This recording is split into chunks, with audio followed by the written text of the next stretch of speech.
1975 में हुआ था इमरजेंसी डिक्लेयर। आज 2025 है, 50 साल बीत गए। मैं आप लोगों से पूछता हूं, हम सेम सिचुएशन में फिर से कैसे आ गए? बिहार में उस समय भी स्टूडेंट्स प्रोटेस्ट कर रहे थे। आज रामलीला मैदान में एसएससी सीजीएल स्कैम के अगेंस्ट स्टूडेंट प्रोटेस्ट कर रहे हैं। बिहार में उस समय भी भ्रष्टाचार, बेरोजगारी और महंगाई थी। और आज 2023-24 के कैग रिपोर्ट के हिसाब से नीतीश कुमार के पास 70,000 करोड़ रुपए का हिसाब ही नहीं है। इलेक्शन में उस समय भी माल प्रैक्टिस हुई थी, पावर का मिसयूज हुआ था। और राहुल गांधी आजकल तो हर भाषण में वोट चोरी का आरोप बीजेपी पे लगा रहे हैं। इलेक्शन कमीशन कॉम्प्रोमाइज्ड है, इलेक्शंस रिग्ड हैं, यही सब तो कह रहे हैं राहुल गांधी। सोशल मीडिया में तो देखकर यही लगता है कि ये सब नैरेटिव कांग्रेस कंट्रोल किए हुए है। दिल्ली में स्ट्रीट डॉग्स का केस इसलिए हाईलाइट हो रहा है ताकि वोट चोरी के मुद्दे को दबा सके। अच्छा, राहुल गांधी किसके साथ खड़े हैं इस फोटो में? Lalu Prasad Yadav, the most corrupt politician who himself and his family single handedly destroyed Bihar. जिनको सुप्रीम कोर्ट कोई रिलीफ नहीं दे रहा land for job scam case में, जिनकी पूरी फैमिली का नाम चार्जशीट में है, उसके साथ आप स्टेज शेयर कर रहे हो। फिर आप भी तो क्रॉनिज्म, नेपोटिज्म को बढ़ावा देते हुए करप्शन को बढ़ावा दे रहे हो। आप बताइए ये नैरेटिव क्यों नहीं चल रहा सोशल मीडिया पर?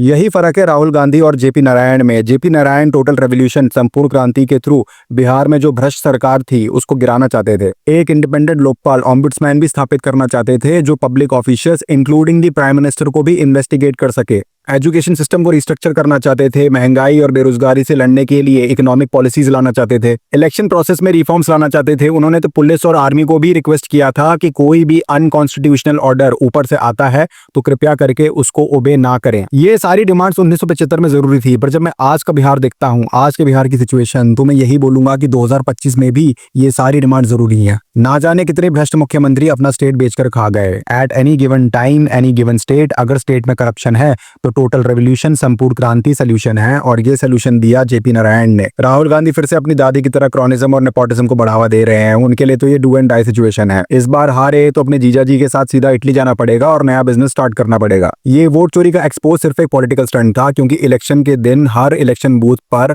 हर पार्टी के पास वोटर लिस्ट होती है। तो आप या फिर आपकी पार्टी उसी दिन इलेक्शन में ये चोरी पकड़ सकते थे और आप फिर से इलेक्शन करवा सकते थे। जैसे इंदिरा गांधी अक्यूज हुई थी रिप्रेजेंटेशन ऑफ पीपल एक्ट 1951 के तहत, तो आप भी ये सेम स्टेप उठा सकते थे। अब ये जो पार्टीज के बीच में वायलेंस स्टार्ट हो गया है, इसकी जिम्मेदारी क्या आप लेंगे? एनीवेज, मैं बिहार के लोगों को बस इतना ही कहना चाहूंगा कि आपका सीजन आने वाला है। ये सारे करप्शन के पुराने खिलाड़ी हैं, इन्हें बिहार से कोई मतलब नहीं। बिहार में इतना जातिवाद है, मुझे नहीं लगता इस वोट एक्सपोज से इलेक्शन रिजल्ट्स पर कुछ फर्क पड़ेगा। फिर भी मैं यही बोलता हूं कि आप लोग पार्टी की तरफ नहीं, एक अच्छे कैंडिडेट की तरफ लॉयल्टी दिखाइए और उसे वोट दीजिए, क्योंकि मजा तो तभी आएगा जब बिहार की जनता, स्पेशली स्टूडेंट्स, पूरी गेम पलट के रख देगी। चलिए मिलते हैं नेक्स्ट वीडियो में, तब तक के लिए जय हिंद, जय जगन्नाथ।